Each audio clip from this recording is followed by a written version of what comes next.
kelebihan forex gold, kelebihan trading lah, bukan hanya forex gold saja sebetulnya. Ini nyata, bukan model flexing-flexingan mau jual mimpi, dan saya membahasnya bukan dari segi uang ya.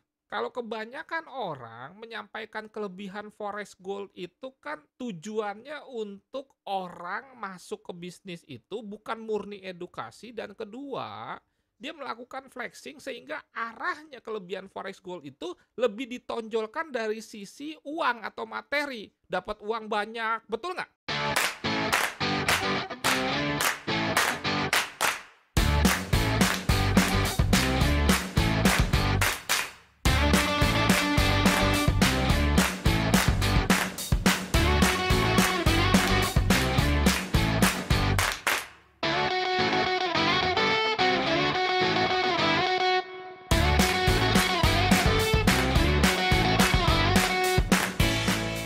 Padahal ada sisi lain bahwa enaknya trading itu bukan hanya sisi uang.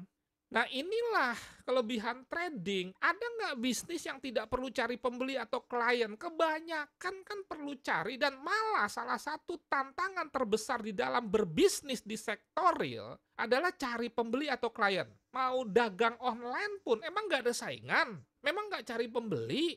Mudah sekarang. Bisnis sektor real, misalkan bermodalkan 10 juta. Coba, saya mau tahu ya, saya mau survei juga nih kecil-kecilan. Modal 10 juta kita kira-kira mau usaha apa ya? Custom kaos ya? Oke, ikut MLM, jual minum boba. Dapat 10 juta ya? Jual pecel lele. Anda memperhitungkan biaya kontrak tempat nggak? Jadi kan lumayan sulit ya mikirnya ya. Jual pulsa, oke. Bimbel online bisa, bimbel online. Jual online, modalnya juga cukup berat ya, 10 juta ya. Tetapi secara prinsip setuju ya bahwa nggak mudah loh dagang dengan 10 juta dan masuk cari pembeli. Di trading forex gold Anda nggak ada cari pembeli. Demikian juga di trading saham. Kalau di saham masih ada antrian, tapi di forex gold tidak ada antrian. Tidak perlu promosi, tidak perlu tempat, lokasi yang strategis, tidak perlu karyawan. Awalnya Anda manajer, Anda office boy, Anda pelayan, semuanya Anda. Tetapi kalau bisnisnya berkembang, kan Anda tetap perlu karyawan. Kalau forex gold, Anda trading 1.000, 2.000, 3.000, 4.000, 5.000 dolar berkembang, Anda tetap sendiri. Memanage SDM tuh nggak mudah loh. Udah kita terima awalnya, mohon maaf, bodoh banget. Terus kita ajarin jadi pinter. Anda tahu lah lanjutannya ya. Loyalitasnya nggak ada. Kalau baik-baik nggak apa-apa. Ini buka di sebelah. Nah, kalau di trading tuh tidak ada seperti itu. Ini kan kenyataan. Tidak perlu supplier kecuali broker. Tidak ada persaingan. Mau dagang online, nggak mau nyetok barang, ada yang pesan tinggal ambil dari supplier, tetap aja ada persaingan. Anda misalkan melakukan strategi promosi dengan menggunakan sosial media, tetap aja memangnya yang jualan boba Anda doang? Memangnya yang jualan makanan akibat terjadinya COVID sehingga WFH buka PO bakso goreng? Tetap aja ada saingan kan? Tidak ada perang harga. Bisnis kalau udah perang harga repot loh. Kreativitas tuh nggak dihargai. Sangat liquid. Kalau kita jual rugi sebuah barang dengan diskon, misalkan sampai 50%, belum tentu laku. Makanya kalau di trading forex gold tuh nggak ada antrian karena dunia. Kalau di saham masih ada antrian. Dan biasa yang diprioritaskan itu transaksi bandar.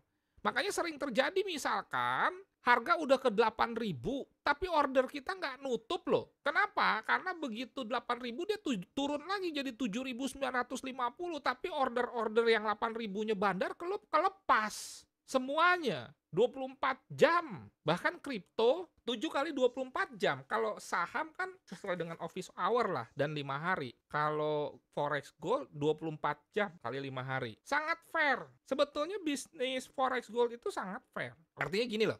Anda pintar, Anda profit.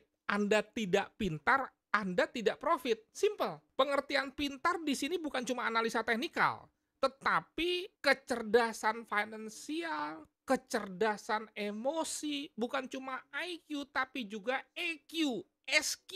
Anda pintar, Anda profit, Anda tidak pintar, Anda tidak profit. Nggak bisa ditukang-tukangin, nggak ada fee under table, nggak ada korupsi di sini. Emangnya Anda bisa meminta pegawai Citibank untuk memborong euro supaya euro naik karena Anda punya posisi buy di atas.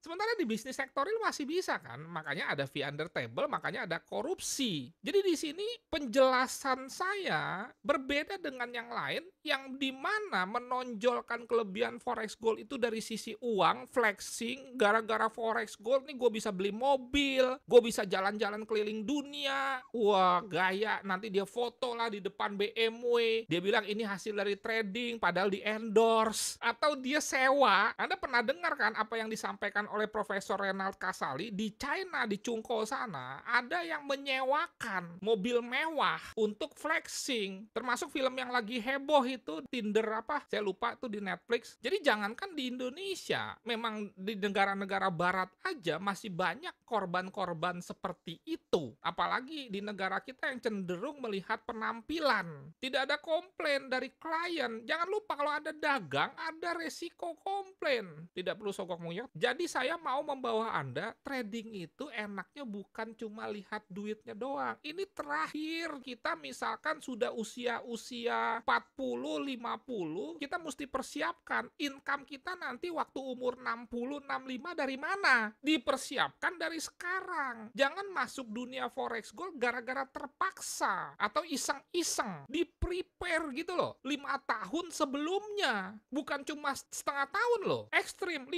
tahun sebelumnya di-prepare nih. Sambil tetap hidup normal. Artinya menjalankan bisnis sektoril tetap. Sambil waktunya di-split. Seperti kita mau diversifikasi usaha, membuka sebuah usaha yang baru dan itu skalanya perintisan, maka kita harus menyediakan waktu juga untuk belajar dan berlatih. Sambil kita enjoy, tetap kerja, tetap berbisnis di sektoril, sediakan waktu tiap hari 2-3 jam untuk melakukan trading, atur jadwalnya demi masa depan gitu maksud saya. Itu yang benar memandang dunia trading ini. Bukan, wah ditawarin sama marketing dengan rok mininya, oke, ikut, dijanjikan pasti profit, angin surga, sepoi-sepoi. Logika hilang. Penjahat ada terus. Dan bisa dia tiarap dulu gitu loh. Sekarang kan robot lagi tiarap. Kita nggak tahu 2 tahun, 3 tahun lagi, bangsa ini kan suka lupa, cepat lupa. Karena kasus mengenai investasi bodong kan dari dulu udah ada. Ingat kasus Mia Fintech yang di margin call kan, itu kan bukan cerita baru seperti di Fahrenheit atau Viral Blast. Itu dari 2-3 tahun lalu udah ada Mia Fintech. Sama kasusnya. Anda sudah dapat pemahaman-pemahaman sebagai persiapan terhadap godaan-godaan dalam tanda kutip yang nanti akan ada lagi dan makin canggih. Para tukang tipu ini kan makin canggih. Orang dulu mana histori MQL5-nya?